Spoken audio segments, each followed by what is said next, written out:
Good evening, everyone, and welcome to the November edition of Black Nouveau. I'm Earl Arms. Critical race theory has been the topic of many discussions, most recently in Milwaukee because of this ad. We'll point out its inaccuracies and explain what critical race theory is. In her book, The Lily Hill Story, Irma Stowers recounts a true story that opponents of critical race theory would rather you not know about. And we'll take you to the 18th annual Fatherhood Summit. But first, as we move into this Veterans Day weekend, it's important to remember that African Americans have participated in every war that this nation has been in, often receiving no credit for our service. We want to celebrate Veterans Day with the story of the only African American Civil War unit credited to Wisconsin and the men and women of today battling to preserve their legacy.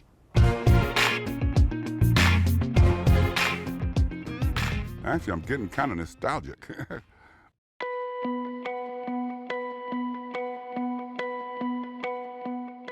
I grew up in the late 50s and 60s, the John Wayne era, and all the war movies and whatnot on TV. So, yeah, I really did want to be a soldier. Ricky Townsell always dreamed of serving his country. I was in Wisconsin Army National Guard for 19 years. But when health issues got in the way, he got creative in his approach. This is the frock coat. There are two different types of coats that you'll see on Union troops. When I found out about the reenactment unit, it was like, what's the term? It was like a surrogate, It took the place of my active military stuff. This is the standard weapon of a soldier in the Army during the Civil War. Townsell is a first sergeant of Company F of the 29th Infantry U.S. Colored Troops, a reenactment group dedicated to sharing the stories of the only African-American Civil War unit credited to Wisconsin. And it wasn't unusual for soldiers mustering out to have their photos taken, especially if they had their spouse with them as a memento of their service. And one interesting thing is we're not smiling. Rarely will you find a picture from the 19th century where the person is smiling.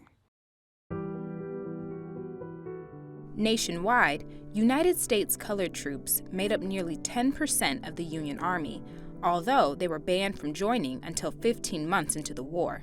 Company F, 29th United States Colored Troops, was composed primarily of black soldiers who volunteered to serve in place of white residents. After the Emancipation Proclamation was signed, it became legal for black people to join the military. And every state in the Union, most of them wanted to have their own colored regiment. There wasn't enough blacks in Wisconsin and Illinois and surrounding states to form a regiment. So what they did was they federalized the 29th Illinois, which was a state unit, and they made it the 29th United States Colored Troops, which meant they were able to recruit from Illinois, Wisconsin, Michigan, and other surrounding states. So the regiment had been formed with the exception of Company F. And 75 black men from Milwaukee answered the call to go to Quincy, Illinois, and we formed the nucleus of Company F. Forward, march! What we do is a part of not only history, American history, but Milwaukee's history. Company, halt! The more and more I found out about this unit, the more I felt it was our responsibility to let other, not just black people, but let everybody know about the role that the 29th, that Company F, folks from Wisconsin, black people from Wisconsin, played in the Civil War. Left shoulder, shift! The group gives a new meaning to living history, or should I say, reliving. Forward, march! We have to be period correct. We call them the period police, okay? It's their job when we take part in an encampment. They go around to make sure that every encampment is period correct. There's no plastic bottles showing, no soda cans. When we went to the battles, that was interesting because the first couple of times we went, the white troops really didn't take too well to us being a black unit. But we carried on. We overcame that. And the group isn't just for men. I portray one of the ladies that when the war broke out and the men left the plantation, well, the women followed the men. They packed up their homes, put them in wagons, and they followed behind the men, about a mile behind. Right face! Shift! And although the group has shrunk in size, We just don't have enough participation. We don't have enough men to do this. And we need younger men. Order, arms. the history of the 29th Infantry is as important now as it was all those centuries ago. I made a vow to myself that I'm going to continue to do this as long as I can, as long as I continue to move about. And we're bringing young people in as fast as we can, so. But if we were no longer, then I fear nobody would know about those 75 black men that went to Quincy, Illinois, to fight for freedom.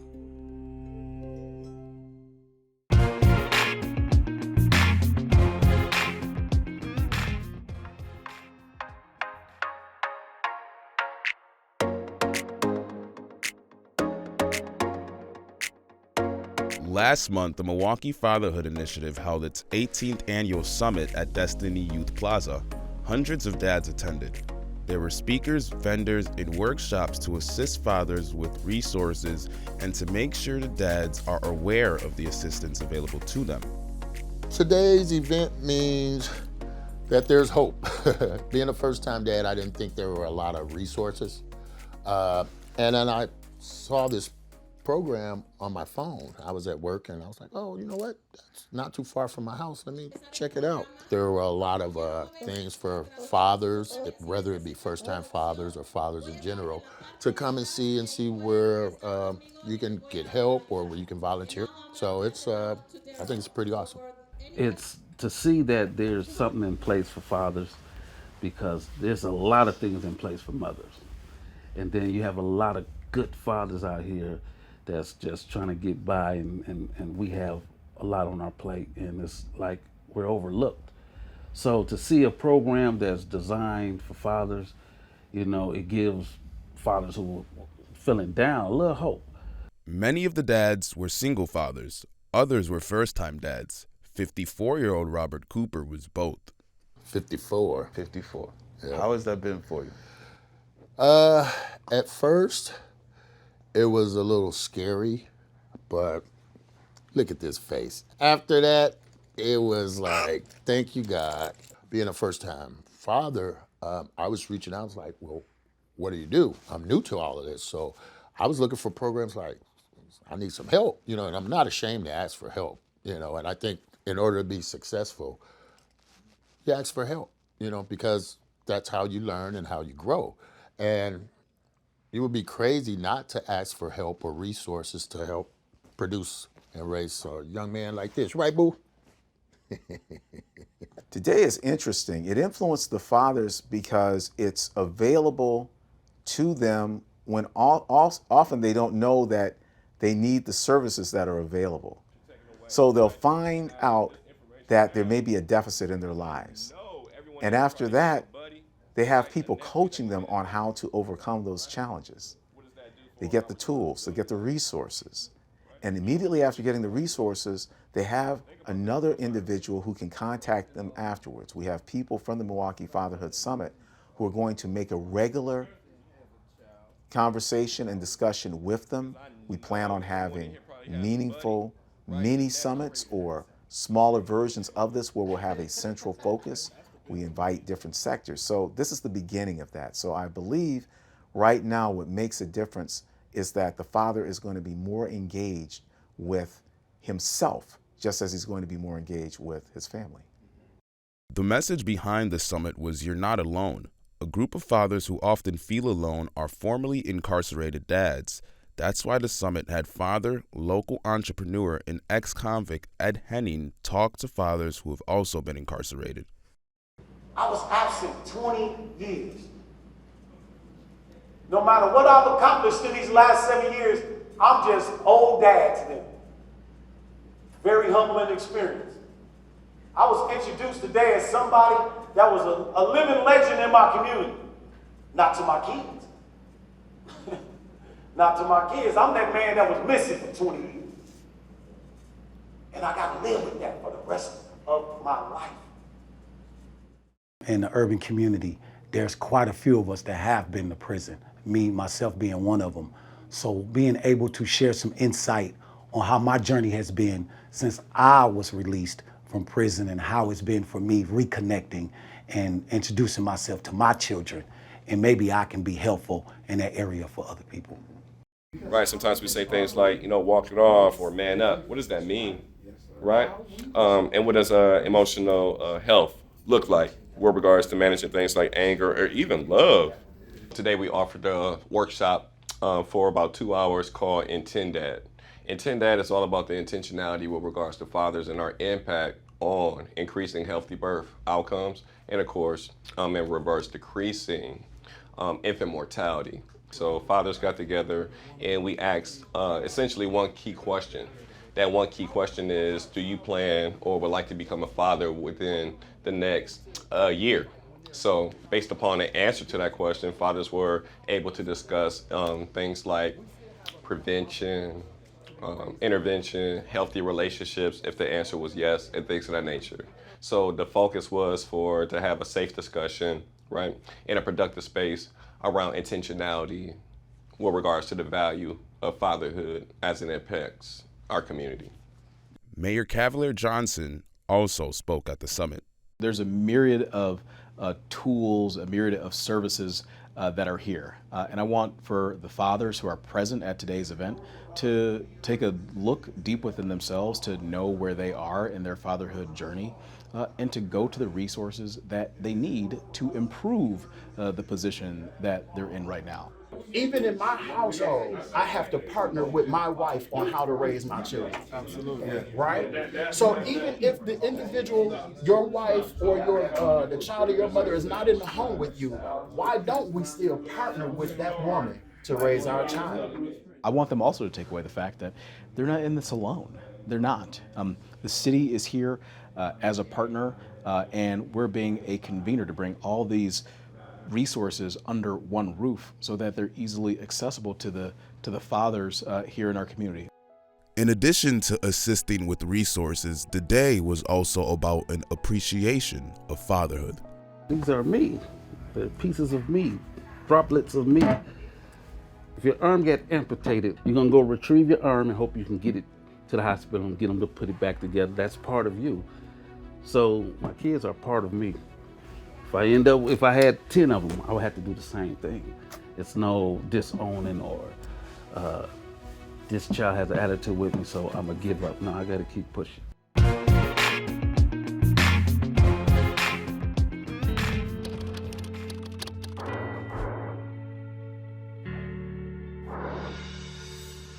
Daddy teaches you can be anything in this world that you want to be, right? Don't Daddy teach you that? Yeah, and it doesn't matter if you're black or white or any color. See, this is how children think right here. Critical race theory wants to end that.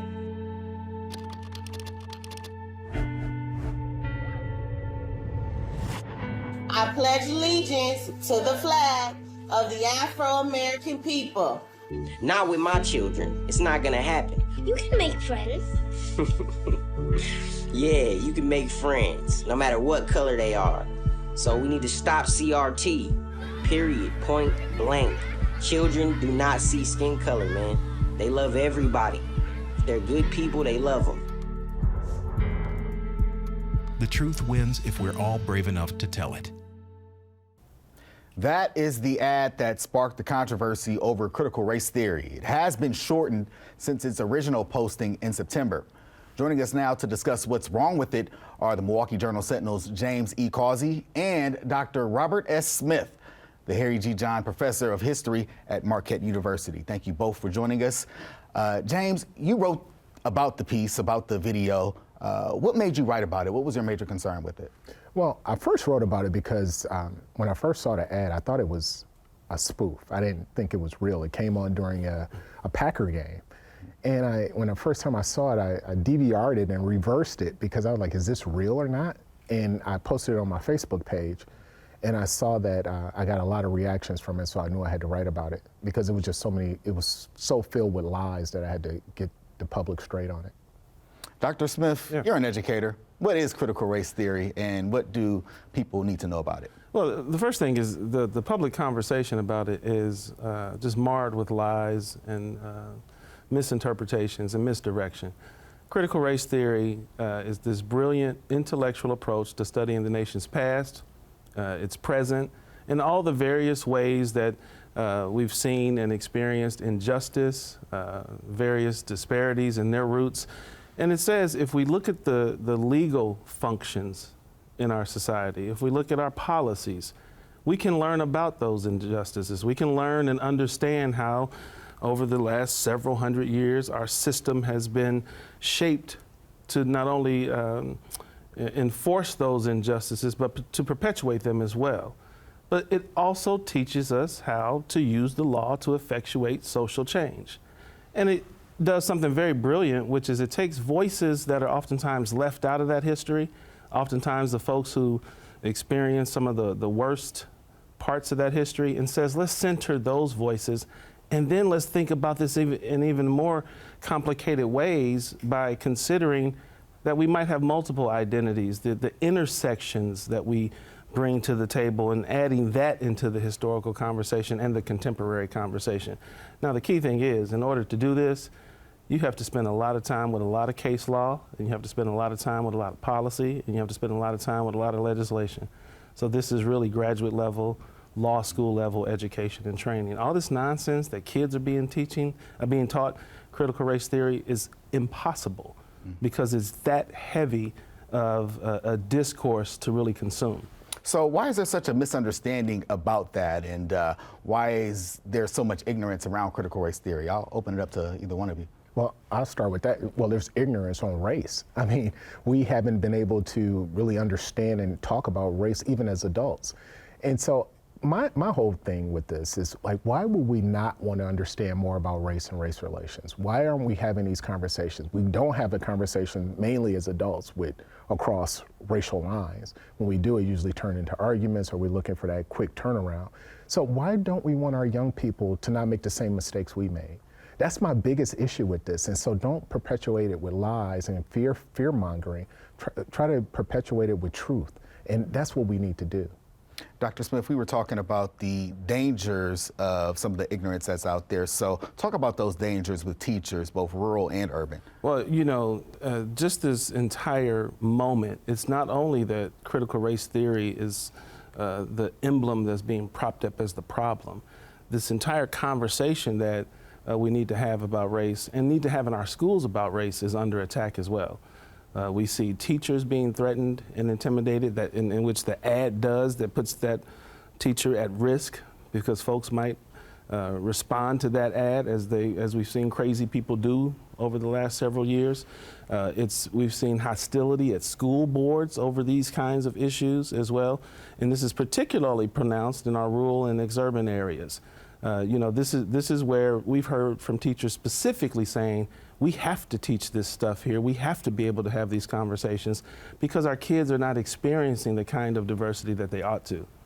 So, James, talk about the bigger picture with critical race theory and exactly where it sits among a bigger conversation when it comes to race. Well, I think if you just look at the Pew Research Center, they did this study and they talked to adults like, do you think we have a race problem in this country?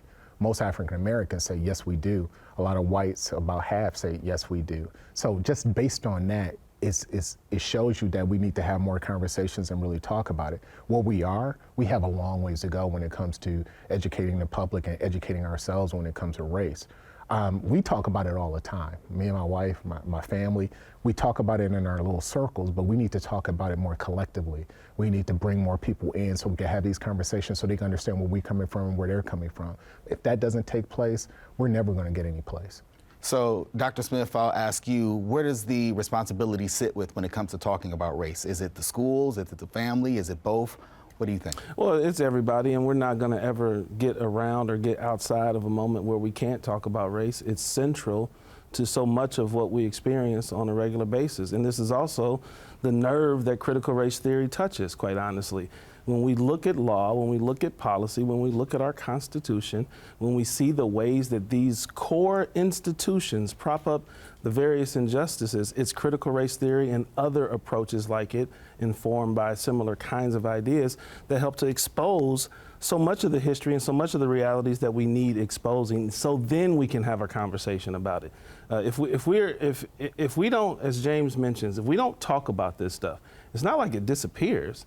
It gets worse, it festers, it creates all kinds of other long-term, long-standing issues. James Causey, Dr. Robert Smith, thank you so much for joining us on this conversation. And finally, tonight from the Black Nouveau archives comes Irma Stowers with the Lily Hill story. Two brief warnings. This is a very powerful story of abuse, and there are some audio glitches in the video, but it is a story that people need to hear and understand.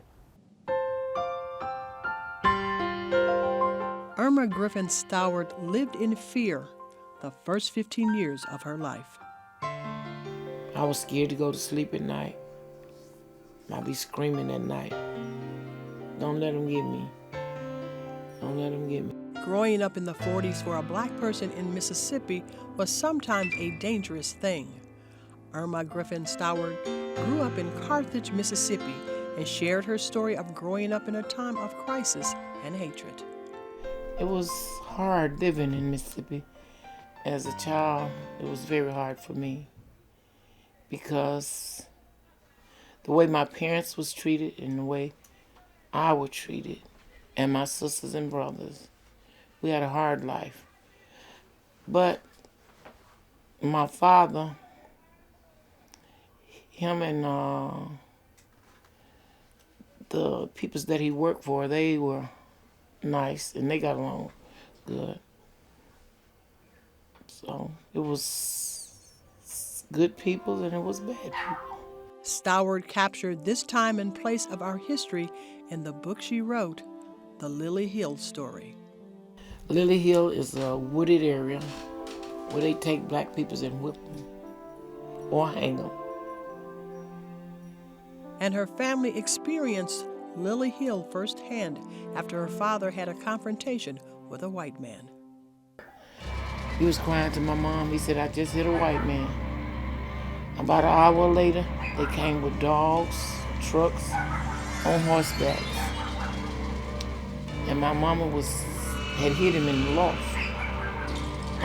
So he kept quiet for a while, but then they went up in the loft and they got him. They pushed my mother down, and she was screaming, please don't kill my husband, please. And so they took my dad out, took him to the Lily Hill, and they beat him. So another white gentleman that was friend of my father's, my mom and my brother and them was screaming, so he said, well, I'll go down there and I'll stop him. He went down there and he stopped him. They didn't kill him, but they had the rope around his neck. He shot up in the air and told them, let him down. So they let him down, but they beat him unconscious. So that was one terrifying thing, seeing my father get beaten. Stowers has put on paper how black people were once treated in America's segregated South. We couldn't, like, we go to the movie theater, we couldn't sit with white people. We had to sit upstairs and they sit downstairs. We couldn't drink from the fountain. We couldn't get served at a table. We have to stand at the back door and they bring our stuff outside. And we were always called names, but we could never fight back. We have to take whatever we were called. We have to take it. And we were spit on we still have to take that. And that was hard life for me. When she was 13, she was accosted by 6 white guys. I pleaded and I pleaded with her, let me go. Just let me go. One said, I'm going first. And I said, let me go. I said, I'll meet you on Friday. And they said, can we believe you? I said, yeah.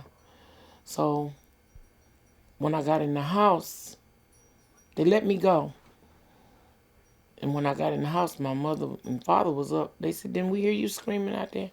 I lied. I said, no, because I was afraid if I tell my dad that he was going to do something, and my brother, he would have did something. Afraid they would be taken to Lily Hill. We got in the car, and they took us to a wooded area. And what they did, they had me in their car first. And I blamed myself for my friend all this time because I got her into trouble. So I had explained to the dude that I was sick because I had been raped already. He let me out. So then my friend had to get in there and be raped by 6 dudes. And I blamed myself for it. The pain of this incident has stayed with her, but there was no one who could have helped. And if they did, they may have been taken to Lily Hill. I wrote the book. I wanted people to know about the Lily Hill. They kept that hush-hush. And today, it's still hush-hush unless people sit down and talk about it that's been through that. A lot of people are scared to talk about Lily Hill, and I don't know why, but I thought it should be, people should know about it. And that's our program for this month. We invite you to follow us online at MilwaukeePBS.org. For Black Nouveau, I'm Earl Arms. Have a great evening.